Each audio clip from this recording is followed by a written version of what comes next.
Hello, my dear students. Welcome to part 3 of string manipulations. So, today's agenda point is a new operator that can work with the strings, that is in and not in operator. So, quickly get into it. Let's move to our IDE. Wait a minute. Yes, we are in our IDE. Now, in operator is used to check whether there is a substring inside the string. Okay, technically we can say that in operator returns true if a character or a substring exists in a given string, otherwise it gives you false.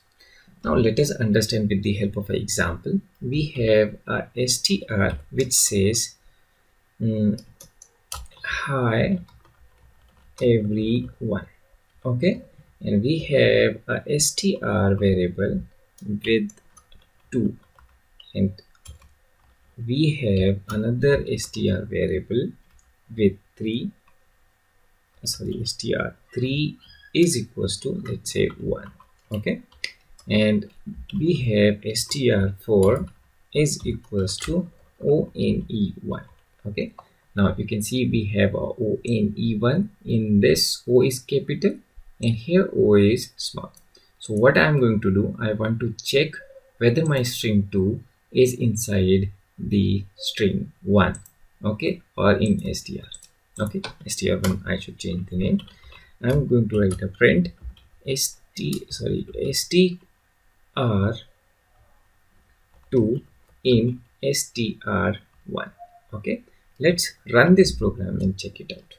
So it gives me false because 2 is not present in str1. Okay, let's copy this, and obviously the shortcut is Ctrl D, str3 in str1. Okay, so the next line gives you true. Hope you guessed it, because 1 is present in our string 1. Okay, now let us replicate it again and modify it to str4. Though it is 1 and this one is 1, but let's check out the result. That's give you false because in operator is case sensitive. Okay, right?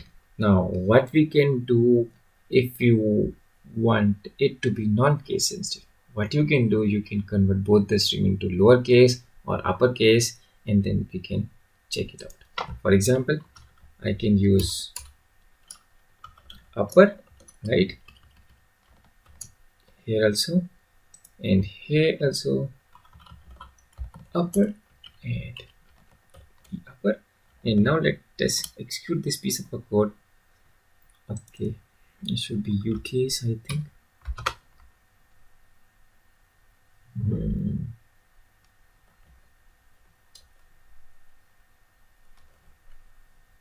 Wait a minute. Okay, it should be somewhere like this: upper and dot upper. Okay, now if you run this program and see true. Now notice one thing, I have committed a mistake. That's perfectly normal. We are the humans and we are known for our mistakes, and we cannot remember each and everything. So you can imagine, if I can commit a mistake, so you can also commit a mistake, and there is no need to be afraid of mistakes. That's how we learn, right? Now let us see how not in operator works. Okay, I'm going to copy this one and paste it here, and in place of in, I'm going to write, hey, wait a minute, I'm going to write not in. Okay, right, what I did to make multiple curses.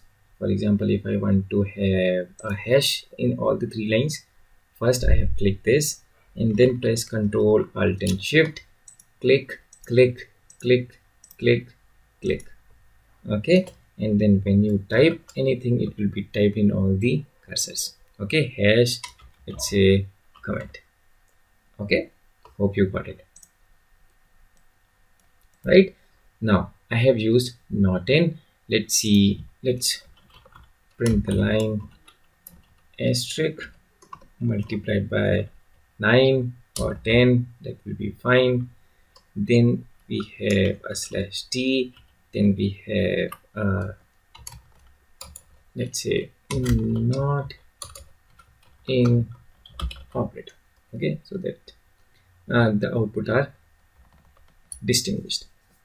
Okay, now here we have an in operator and here we have a not operator. Now you will notice it is just reverse of in operator. Okay, hope you got it. And this is pretty easy and it will make your life in many instances, right, where you have to find a certain string inside the other string, or you just want to check whether it has that particular string or not. And from the experience I'm telling you this, you will encounter this type of a problem or this type of a situation many times. So it is really handy to learn in operator. Okay, so now let us get rid of all these and make some room for my other operator, that is called a comparison operators for a string. Okay, now what we have a string 1 and string 2. Here I'm going to change this string to 1. Okay, so now you can see 1 2 1 and 1. Okay, now what I'm going to do, I'm going to simply write a string comparison with str2, and now you can see we have 1 and 2. Obviously you must have guessed the output, it should be false. Okay, I'm getting a problem here. That is, let's say we have read this name error, name st2. That means name error is generally arise when we do not have a variable name which is already defined. So there is a problem with this st2. You can see it as str. Right, now let us execute this piece of code. False, as expected. Right, so easily. Now let us copy these some more times, and this time let us compare with the 3 and let us compare with the 4. Right, now let's check it out and analyze the result. Obviously you have guessed it, why this is true, because 1 and 1 string 1 and string 3 are exactly equal. Okay, that's why this statement gives you true, otherwise this statement gives you false, because we have a O capital and O small. Again, these are case sensitive.